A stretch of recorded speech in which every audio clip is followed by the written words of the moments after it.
إن الحمد لله نحمده ونستعينه ونستغفره ونعوذ بالله من شرور أنفسنا ومن سيئات أعمالنا من يهديه الله فلا مضل له ومن يضلل فلا هادي له وأشهد أن لا إله إلا الله وحده لا شريك له وأشهد أن محمدا عبده ورسوله. اللهم أرنا الحق حقا وارزقنا اتباعه وأرنا الباطل باطلا وارزقنا اجتنابه. طيب, après avoir parlé sur le Adam alayhi salatu wassalam, la théorie donc de Darwin vient du singe, etc. On a fini avec ça, avec les arguments, les paroles de leurs savants, les darwiniennes et tout ça. Alors maintenant, on va passer donc de la théorie à ce qui est al-haqq, la vérité, donc la parole de Allah Azza wa Jal, bi'idhnillah. Alors, on va voir ici maintenant, on a dit qu'Adam, donc on a parlé donc de ce globe, la miniature de ce globe, etc., l'existence de Adam et tout ça, comme on a dit, qu'est-ce qu'il dit, les gens, que la nature a créé Adam. Nous autres, on va voir maintenant, ce n'est pas qu'on va voir donc Adam, il a été créé de quoi et tout ça, non, c'est pas ça. Non, on va voir maintenant pourquoi Allah Azza wa Jalla a créé ce Adam et pourquoi il est sur ce globe, c'est-à-dire qu'est-ce qu'on fait ici. C'est tout. Alors, Allah Azza wa Jalla il dit wa ma khalaqtul jinna wal insa illa liya'budun. C'est aussi simple, ça finit avec Darwin, ça finit avec tout le reste, donc deux mots et un point c'est tout. Wa ma khalaqtul jinna wal insa illa liya'budun. Alors, dans ce titre-là, pour ce que ce dars d'aujourd'hui, Allah Azza wa Jalla il dit je n'ai créé les djinns et les humains que pour une seule raison. Et la raison, c'est donc Tawhid Allah. On peut le comprendre à l'ibada, c'est-à-dire l'unicité de Allah Azza wa Jal, l'adoration. Et dans l'adoration de Allah, si on dit qu'on peut comprendre wa ma khalaqtul jinna wal insa illa liya'budun, que m'adorer. Mais dans l'adoration, c'est quoi en général? Dans toute l'adoration qu'on fait, c'est quoi?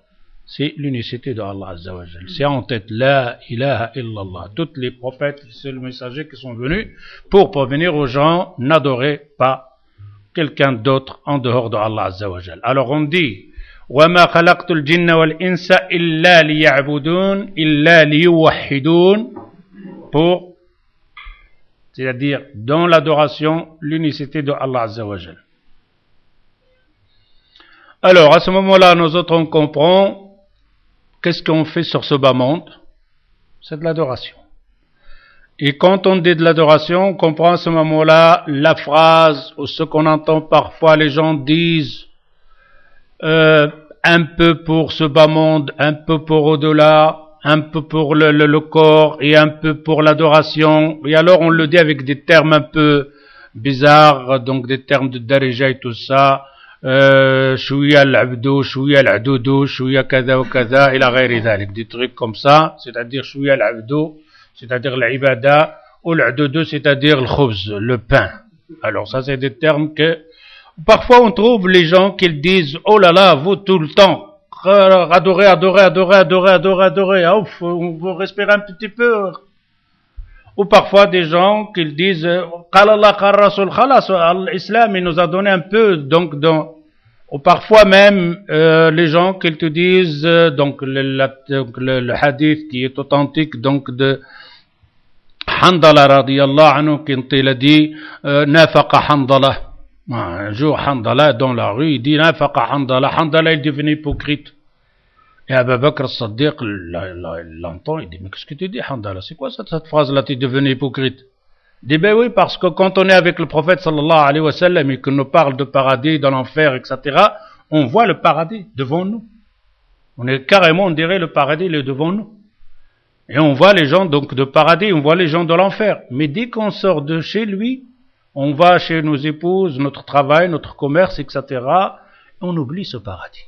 Carrément, il dit ça c'est de l'hypocrisie. C'est-à-dire, la façon quand on est devant le prophète sallallahu alayhi wa sallam, cette foi, cette khushu', cette concentration avec le prophète, ça n'a rien à voir quand on sort dehors, on est là, faire les calculs, l'argent, la voiture, etc. Il dit, ben ça c'est de l'hypocrisie. Pourquoi ce changement? Et alors, Abu Bakr as-Siddiq radiyallahu anhu, il dit, ben là, j'ai le même problème là. J'ai le même problème avec toi, c'est ce que tu racontes ici, c'est la même chose. Dès là, c'est grave. On retourne chez le prophète sallallahu alayhi wa sallam pour voir qu'est-ce que... Il revient chez le prophète sallallahu alayhi wa sallam et il dit à Abu Bakr, Ya Rasulallah, regarde ce qu'il dit Handala. Il dit que c'est quoi? Il dit au prophète, quand on est avec toi ici, on écoute les doros, il dit Masha'Allah, la foi, thermomètre. Mais dès qu'on sort dehors, ça descend la température. C'est comment on va faire ça? Et le prophète sallallahu alayhi wa sallam, il sourit, il dit Ya Handala, sa'a wa sa'a. Une heure comme ça, une heure comme ça. Si vous devrez rester sur le même rythme, le même degré de foi quand vous êtes avec moi, et vous sortez de cette façon, dehors, c'est les anges que vous allez rencontrer dans la rue qui vous serrent les mains. Vous allez voir les anges. Car vous allez arriver au stade d'ange. Donc l'ange, qu'est-ce qu'il fait? Il est tout le temps dans l'adoration. Il ne dort pas, il ne mange pas, rien. Subhanallah, la ilaha illallah, khalas. Il dit, si vous faisiez ça, vous allez voir les anges, vous allez serrer les mains. Mais ça ou ça. Et parfois, les gens, ils nous ramènent ce genre, ils disent, ben, une heure comme ça, une heure comme ça. Une heure donc quoi? Handala, il n'a pas donc aller faire le haram, et faire le riba, et faire voir la musique, écouter la musique, et me dire ça. Handala, il allait faire le commerce, acheter, vendre, et faire son calcul, etc., de réparer son chameau, s'il a manqué quelque chose, etc., ou alors jouer avec son épouse, pas avec une femme de l'extérieur, pas ça, il y a une différence entre ça et ça. Il faut bien comprendre c'est quoi ça ou ça dans le halal, dans le mubah. Dormir, se reposer, faire qiyam al-layl et dormir, jeûner, manger, et ainsi de suite. Mais pas ça et ça. Alors on comprend à ce moment-là qu'il a, quand Allah Azza wa Jalla il dit wa ma khalaqtul jinna wal insa illa liya'budun, c'est tout le temps dans l'ibada. C'est tout le temps dans l'ibada. Se marier, c'est une ibada. Avoir des rapports. Allez, on va aller pousser le bouchon plus loin. Avoir des rapports avec ton épouse, c'est quoi? L'ibada. Les compagnons, ils étaient étonnés. Le prophète, quand il leur a dit, inna fi bud'i ahadikum sadaqa. Bud'i ahadikum. Dans vos rapports sexuels, vous avez une sadaqa. Le compagnon, il dit, Ya Rasulallah, ayati ahaduna shahwatahu wa yu'jar ala dhalik. Au prophète, quelqu'un il va voir son plaisir, il est récompensé pour ça. Avoir le plaisir, avoir des rapports avec son épouse, et une fois que tu as fini les rapports, le plaisir il est là, plus des hasanat. Le prophète sallallahu alayhi wa sallam, il dit, Ara'ayta law wada'a fi haram? Est-ce que si tu vois qu'il a fait ce rapport dans le haram, est-ce qu'il aura un péché? Il dit oui. Ah ben il l'a mis dans le halal. Ben alors il est récompensé parce qu'il l'a mis dans le halal, pas dans le haram. C'est pour ça qu'il est récompensé. À ce moment-là, on comprend. وَمَا خَلَقْتُ الْجِنَّ وَالْإِنسَ إِلَّا لِيَعْبُدُونَ.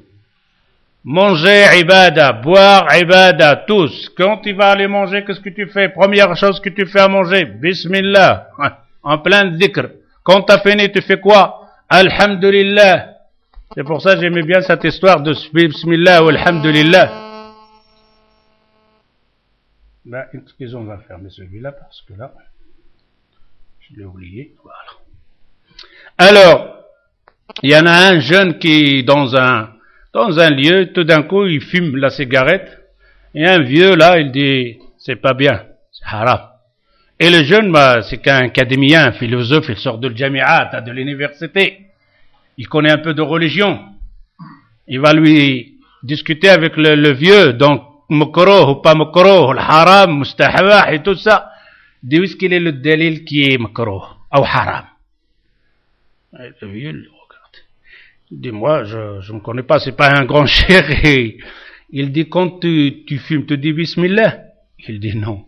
Il dit, quand tu finis, tu dis alhamdulillah? Il dit non. Il dit, ben c'est ça la différence entre les autres. C'est ça. Et c'était fini le dalil avec lui. Pourquoi tu ne dis pas bismillah? Tu manges, tu dis bismillah. Celui-là, tu lui dis pas bismillah. Tu finis le manger, tu dis alhamdulillah. Et lui, tu te le jettes, tu te le crases avec ton pied. Alors, ici, on voit bien que tout c'est que l'ibada. Manger, dormir. La personne, une fois qu'elle a l'attention, pourquoi elle fait ça? Innamal a'malu binniyat. Tu veux aller dormir. Dans l'attention de te lever pour aller travailler, pour amener à manger. Ben, d'auteur, tu es en pleine ibada. Tu vas aller dormir pour te lever, pour faire qiyam al-layl, tu es dans l'ibada. Et ainsi de suite. إذن وما خلقت الجن والإنس إلا ليعبدون. On comprend à ce moment-là notre existence ici à ce moment-là, donc on parle de la Aqidah, on comprend qu'on est là, qu'Allah Azza wa Jalla nous a créés pour l'adorer. Rien d'autre. Absolument rien d'autre. Celui qui te dit quelque chose, c'est faux. Celui qui te dit que ce n'est pas simplement l'ibada, il se trompe. Car cette vie ici, c'est un passage. Ou alors une terre où tu vas planter pour moissonner après.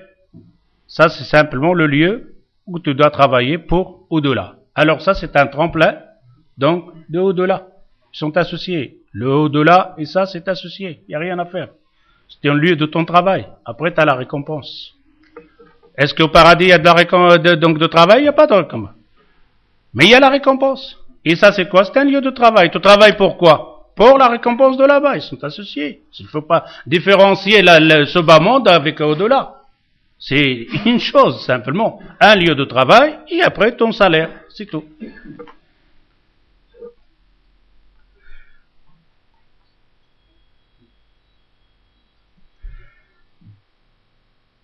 Allah Azza wa Jalla, il dit وَإِذْ قَالَ رَبُّكَ لِلْمَلَائِكَةِ إِنِّي جَاعِلٌ فِي الْأَرْضِ خَلِيفَةً قَالُوا أَتَجْعَلُ فِيهَا مَنْ يُفْسِدُ فِيهَا وَيَسْفِكُ الدِّمَاءَ وَنَحْنُ نُسَبِّحُ بِحَمْدِكَ وَنُقَدِّسُ لَكَ قَالَ إِنِّي أَعْلَمُ مَا لَا تَعْلَمُونَ Sourate Al-Baqarah. Allah Azza wa Jalla, il dit إِنِّي جَاعِلٌ فِي الْأَرْضِ خَلِيفَةً. Je vais faire sur terre un successeur. Khalifa. On va pas rentrer dans le khalifa, etc., parce que nous autres, c'est pas, le but ici, c'est l'aqidah, le dogme. C'est quoi le khalifa? Le khalifa, on peut le traduire successeur de qui? Alors, il y en a qui disent le khalifa ici, c'est-à-dire, il représente Allah Azza wa Jal sur ce bas monde. T'as des savants, ils te disent, non, ça n'a rien à voir avec le khilafa ou le khalifa, le successeur. Un successeur, c'est toujours, il est là quand quelqu'un, le premier est disparu. Hein? Successeur du roi, successeur de président, successeur, c'est-à-dire, ici c'est le chef. Une fois qu'il partait l'autre, il vient le khalifa. Le prophète sallallahu alayhi wa sallam, il ne peut pas dire à Abu Bakr khalifa. Et le prophète, il est là. Le prophète, il est là, il s'occupe donc. Alors, quand le prophète, il meurt, il est khalifa. Alors, Omar al-Khattab, il est rien. Quand Abu Bakr, l'autre, il vient khalifa. C'est-à-dire, il prend sa place. L'autre, il est absent.